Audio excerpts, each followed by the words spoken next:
दर्शन की बेला ये मौसम रास रचाने। पृथ्वी पे इस मानवता के जितने भी संबुद्ध हुए उनमें और ओशो में बहुत बड़ा फर्क है, ज़मीन आसमान का फर्क है। और वो है ओशो की फ़ोटोएँ ली गई, वीडियो बने, ऑडियो बने। ओशो के पहले तक ये किसी संबुद्ध के साथ संभव नहीं हुआ था।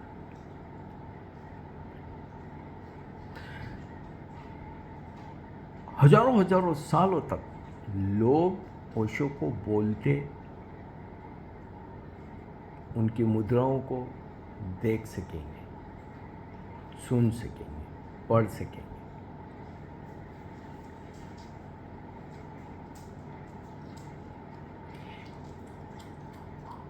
ओशो के लिए इसीलिए किसी मध्यस्थ की कतई जरूरत नहीं। इसीलिए ओशो ने कहा कि मेरे संदेश बनो, संदेश वाहक बनो। उसकी कोई जरूरत ही नहीं, ये समय बाह्य हो चुकी। और इन कथित संदेश वाहकों ने जितना मानवता का नुकसान किया किसी ने नहीं किया, क्योंकि ये सारी चीज़ों को गड़बड़ कर देते, बीच में अपना कचरा मिला देते। संबुद्ध कहता कुछ है और ये अनर्थ कुछ और कर देते, अपनी वासनाओं के लिए, अपने पुजवाने के लिए, अपनी अय्याशी के लिए, अपने अहंकार के लिए। आज भी कर रहे। ओशो उपलब्ध हैं ऑडियो वीडियो में, तब भी लठ भारती और देवदत्त और ये सब अपना अपना कचरा डाल।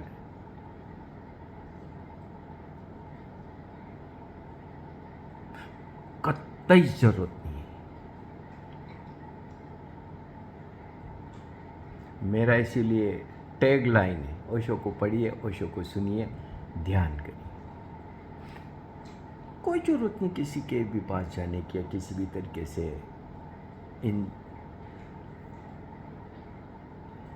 मूढ़ों की जमात में शामिल होने की। ये तो कुएं में पड़े ही हैं, ये दूसरों को भी कुएं में ले जा रहे हैं। अब मैं कभी कभी सुनता हूं या कहीं किसी का लिखा पढ़ता हूं,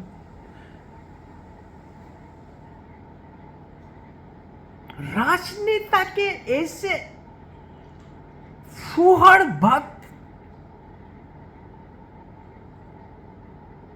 कितना जीवन भर ओशो हमें चेताते रहे कि इन राजनेताओं से किस तरीके से व्यवहार करना है।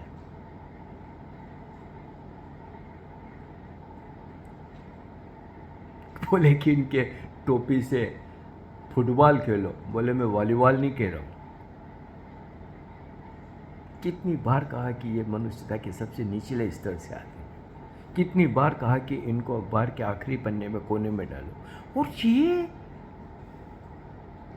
ओशो के और कुछ तो पुराने भी, और इतने सांप्रदायिक। कोई भरोसा कर सकता है कि ओशो को पढ़ने सुनने वाला व्यक्ति सांप्रदायिक हो सकता है? और वो भी इतना घटिया सांप्रदायिक, जो अपनी वाल पे वो डालते हैं। देख के मैं हैरान हो जाता हूं यार, कि इनने ओशो को ही सुना कि किसी और को सुन लिया। और तब मुझे याद आता है एक स्वामी आनंद स्वभाव के प्रश्न के जवाब में ओशो ने बोला था कि कई लोग हैं जो मेरे साथ काफी सालों से, वो सालों पहले मेरे से दूर जा चुके, शरीर उनके मेरे साथ है बस। और ये वही लोग हैं। अभी एक मेरे मित्र हैं कैथल के स्वामी वेद प्रकाश, बहुत ही प्यारे इंसान हैं।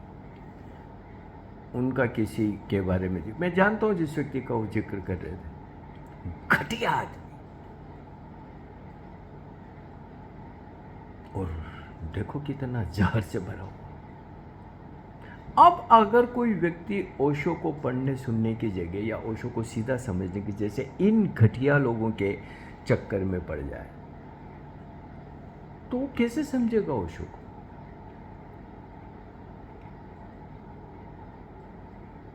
बेहद सतर्क होने की जरूरत है। हाँ, अगर आप सीधे ओशो को पढ़ते हैं, सुनते हैं, अपनी एक अंडरस्टैंडिंग क्रिएट करते हैं, वो बात अलग। ओशो शुरुआत के सालों में ही बोलते रहे कि मैं तुम्हें विचारवान बनाना चाहता हूं, मैं तुम्हारी प्रतिभा में धार दे रहा हूं। ओशो ये तक रेखांकित करते रहे इस देश ने विचार करना छोड़ दिया है, मैं चाहता हूं कि ये देश विचार करे, और ये विचार करे।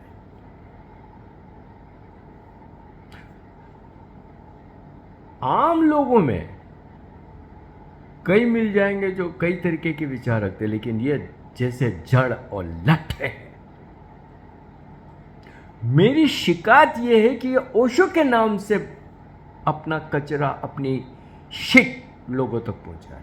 ये बेहद बड़ा गुनाह है, एटलीस्ट उन लोगों के द्वारा जो किसी जिम्मेदार पद पे बैठे हैं, किसी ऐसी जगह बैठे हैं जहां से चीजें लोगों को अलग तरीके से दिखाई देती है। अगर वो आदमी ऐसा घटिया काम करता है, वो निंदनीय है, वो अपराधी है, वो निश्चित रूप से ओशो के संदेश का हत्यारा है।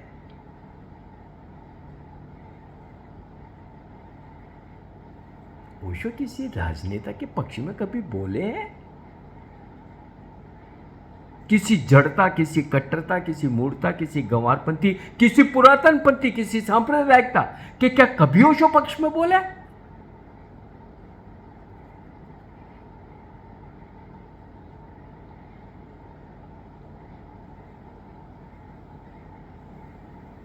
ये जब देखता हूँ तो मेरे को बार बार याद आता है। इसीलिए मेरा कहना तो ये है भाई कि ओशो को पढ़िए, ओशो को सुनिए, ध्यान करिए। हाँ, जब ओशो को पढ़ने से, सुनने से, ध्यान करने से एक अंडरस्टैंडिंग पैदा होती है, और पैदा होती है अगर, तो आप फिर अच्छे लोगों को ढूंढ पाएंगे जो ओशो के विजन को ईमानदारी से जिए, जिनसे मिलके आपको पता चलेगा कि सृजन किसे कहते हैं, संवेदनशीलता किसे कहते हैं, प्रेम किसे कहते हैं, सौहार्द किसे कहते हैं, ओशो किसे कहते हैं, ओशो संदेश किसे कहते हैं। नाम लूंगा मैं संजय का, मिलके देश के उस बंदे से। नाम लूंगा मैं मनीष का।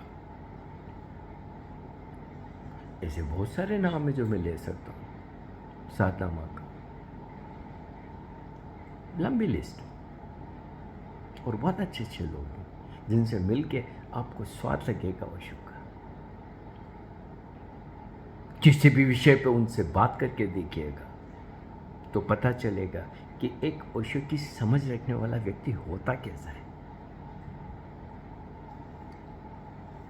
और ऐसे बहुत हैं, ऐसे बहुत प्यारे लोग हैं जो ओशो को शब्दशः जी रहे हैं आज भी अपनी रगों में।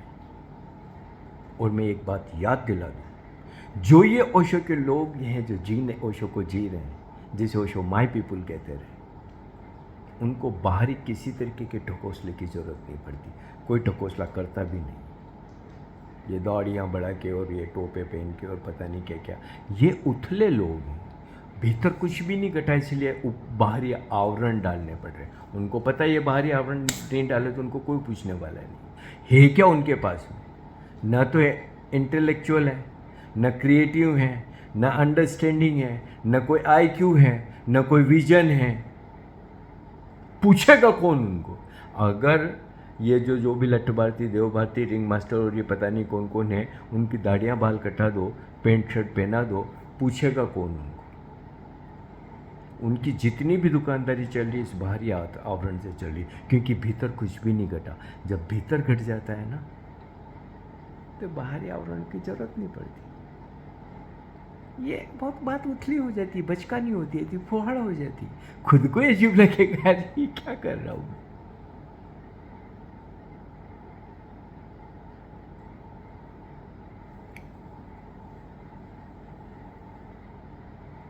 तो बेहद सावधान रहने की जरूरत है। ऐसे किसी भी अत्यंत विकृत मानसिकता के व्यक्ति के चक्कर में मत पड़िए।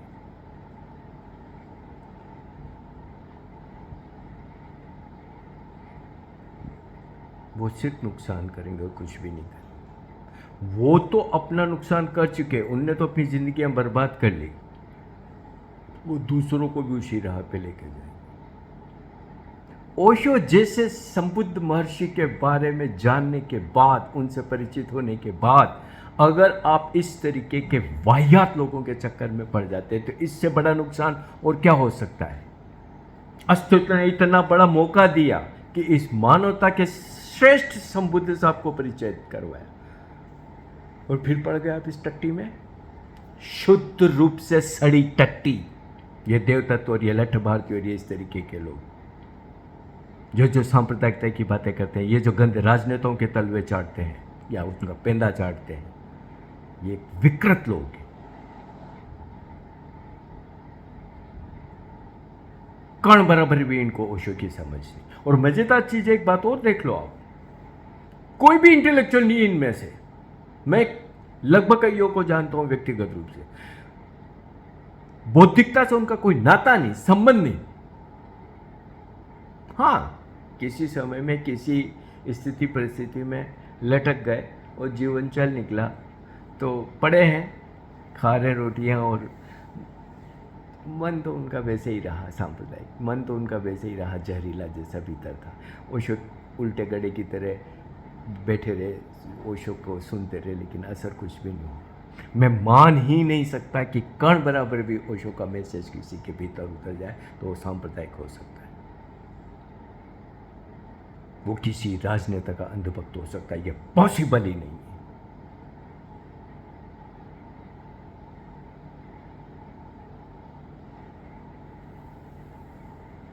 ओशो को सुनिए, ओशो को पढ़िए, ध्यान करिए, बहुत है। और फिर इतना करने पर निश्चित रूप से एक अंडरस्टैंडिंग बनेगी। आप बहुत प्यारे लोगों को ढूंढ पाओगे ओशो जगत में, निर्णायक लोगों को ढूंढ पाओगे, आप और समृद्ध होगे। अगर इन कचरों के चक्कर में पड़ गए और भी गड्ढों में गिरोगे। सावधान, इन नालायकों से सावधान। ये ओशो सदेश के हत्यारे हैं, इनसे सावधान।